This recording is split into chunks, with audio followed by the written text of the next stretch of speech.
হাদিসে আসছে যারা নামাজ না পড়ে কবরে যাওয়ার পর তাদের শাস্তি হবে ভয়ঙ্কর তিনটা। এক নাম্বার ইয়াদিকুল কবরু আলাইহি হাত্তা তাখতালিফা আযলাউহু, কবর এমন ভাবে তাকে চাপ মারবে তার শরীরের হাড়গুলো একটা আরেকটার মধ্যে ঢুকে যাবে। দুই নাম্বার ওয়ায়ুকাদু আলাইহি ফিল কবরি নার, তার কবরের মধ্যে আগুন জ্বালায়া দেওয়া হবে।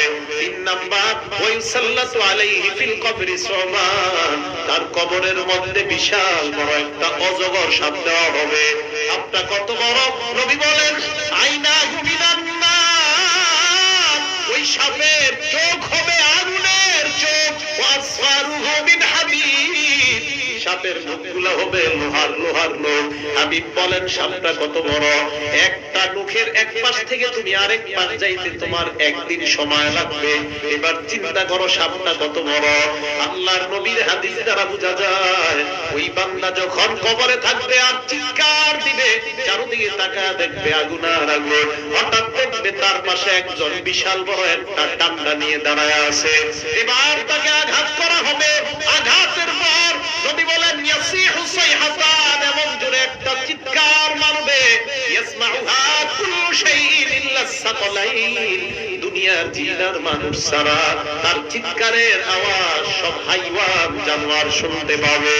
এই জন্য মুফতিরা বলেন গোরস্থানে গরু ছাগল বাঁধা ঠিক না, কারণ গরু ছাগল গোরস্থানে বাঁধলে ওই গোরস্থানে যদি আযাব হয় গরু ছাগল লাফালাফি শুরু করে দেয়। কারণ দুনিয়ার মানুষ আর জিন ছাড়া কবরের আযাব সবাই বুঝতে পারে। তাই নবী কবরের সামনে বসে বললেন সাহাবাদের দল, এই কবরের আযাব থেকে তোমরা আল্লাহর কাছে পানাহ চাও। কেন নবী এই কথা বললেন? অন্য বর্ণনায় বলেন ফাইন্না জামিনহু ফামা বাদাহু আইসার, আল্লাহর নবী বলেন কবর থেকে যদি রেহাই পেয়ে যাও এর পরের ঘাটিগুলা তোমার জন্য আল্লাহ একদম পানির মতো সহজ বানায়া দিবেন। কবরের যদি অবস্থা সঠিক হয়, সহজ হয়, পরের অবস্থাগুলো আমার আপনার জন্য একদম সহজ, একদম সহজ।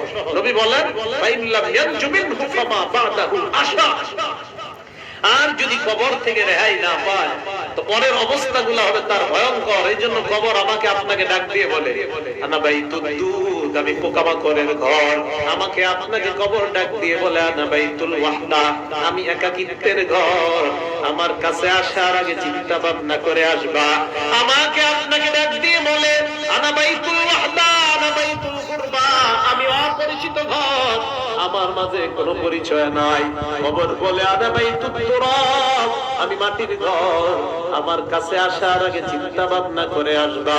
ঈমান নিয়ে যদি কবরে যাওয়া যায়, আল্লাহর নবীর অন্য বর্ণনা দ্বারা বোঝা যায় ফায়ুফসাহু লাহু ফি কবরিহি মাদ্দা বাসরিহি, কবরের মধ্যে তার নজর চারদিকে যেই পরিমাণ যাবে ওই পরিমাণ তার কবর আল্লাহ প্রশস্ত বানায়া দিবেন।